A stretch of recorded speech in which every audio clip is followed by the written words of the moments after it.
the a-hole for telling my wife that she hijacked our anniversary trip. My wife and I have our 5-year wedding anniversary coming up this fall. To celebrate, I booked us a trip to the same place we took our mini-moon after we got married. I figured it would be a nice way for us to celebrate 5 years of marriage. She loved the idea when I told her, and we were both looking forward to it.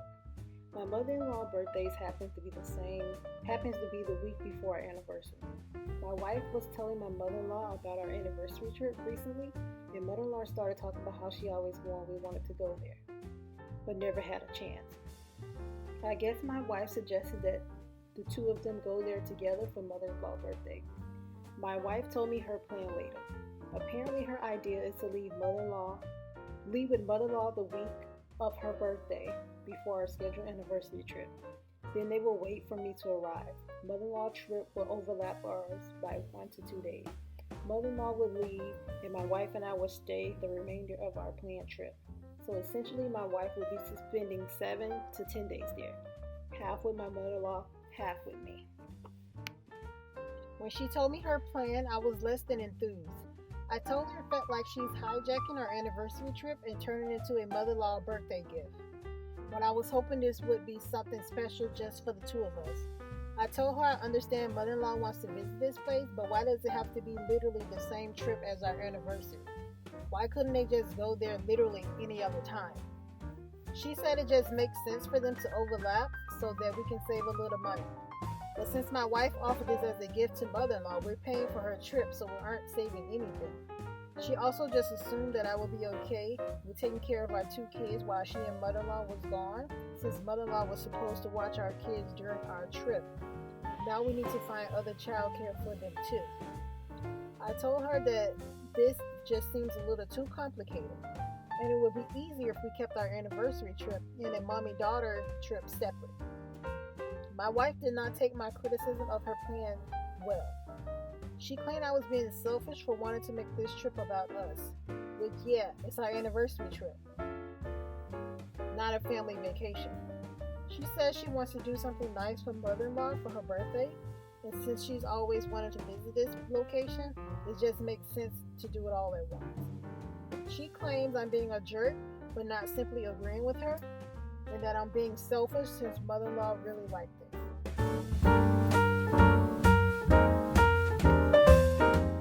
She hasn't booked anything yet for the part of the trip with her mom, but she wants to ASAP. I've been trying to talk her out of it, but she keeps digging her heel into this, and it's what she's going to do. I really do not want mother-in-law on any part of the anniversary trip, even for 1 to 2 days. I know we wouldn't be sharing a room or anything, but that's not the point. I thought this was going to be a special trip for my wife and I, and she turned it into something completely different. Sounds like you should cancel the anniversary part of your trip, as obviously your wife is not excited or interested in the anniversary part of the trip. Seriously. You came up with this idea as a really nice way to revisit your honeymoon. She sees it as a vacation destination, nothing more than that. NTA. Well, this comment makes me so sad for OP, yet I wholeheartedly agree. This trip doesn't live in her heart the way it does for OP. She's using the destination to her convenience, and honestly, I can't help but wonder if part of the agenda is to get a longer trip for herself out of it. NTA, my petty side wants you to just cancel the trip entirely and then tell mother-in-law what her daughter did when she inevitably asks. My more reasonably side wants you to sit down with mother-in-law and wife and tell them that this is not happening. Your wife didn't ask you and you weren't comfortable or happy with how everything went down. And they go forward with these plans, your marriage will be damaged. Am I the a-hole for telling my friend to quit saying she's poor? I, 18 female, has been friends with Raya, 18 female, since we were 14. Ever since our friendship started, Raya has always told me that she's poor and that I'm lucky I'm so rich. For context, I'm not rich. I'm far from it. Many times throughout my life, I had to use my personal allowance to buy food for myself and my sister. I've had to help with the bills, and I'm generally short on money. I never picked her up on it, though I didn't want to start an argument. The first time I went over to her house, I could tell she was definitely not poor. Despite knowing that she's never been short on food or had to help with bills or being forced into a job, I never made assumptions on her financial situations until I saw her house. There was a TV in every room, not massive but still. Two massive outside cabins with TVs and pottery barn, literally. I was lucky enough to take a pottery making class, and I know that it's an extremely expensive hobby.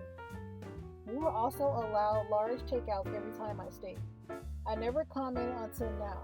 I've had a job since I was 16. I made good money to the point I've been able to treat us doing things like seeing a musical or going to a concert.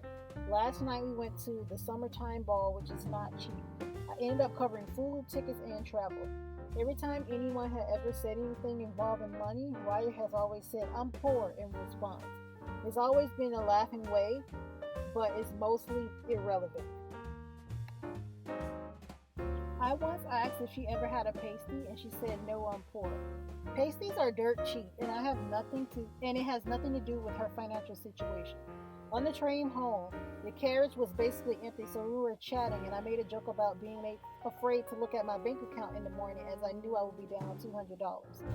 It was said as a joke, but she responded with, "Well, you can afford it. You're not poor like me." Her saying that confirmed that she was not intending on covering anything, even though she ate more than I did and had more to drink. I lost it at her. "Oh my God, you're not poor. Your family owns a house. You have 3 cars, expensive hobbies. You buy films on Amazon rather than renting or finding ways to stream illegally. Maybe you yourself are poor, but that's because you refuse to get a job. You work one of 3 shifts and decided you hated getting up early on a Saturday morning, and every penny you earn, you spend. I've been saving for months to come out tonight and pull 3 double shifts to get the time off and the money for travel. You have no concept of how money works or how to save, and I'm done covering you." She didn't say anything. The train carriage was empty, so we just sat in silence. This morning I woke up to 30 odd messages from our mutual friends telling me how bad of a friend I am for bringing her out and refusing to pay, as well as making fun of her financial situation. I feel bad for exploding at her, but I don't regret what I said. Does this make me the a-hole? NTA, but wow, stop paying for her. NTA, she sounds like a mooch and out of touch with reality, which you seem to understand. Good on you for clearing the air. She got a much needed reality check and probably lied about the situation to your friends to get sympathy.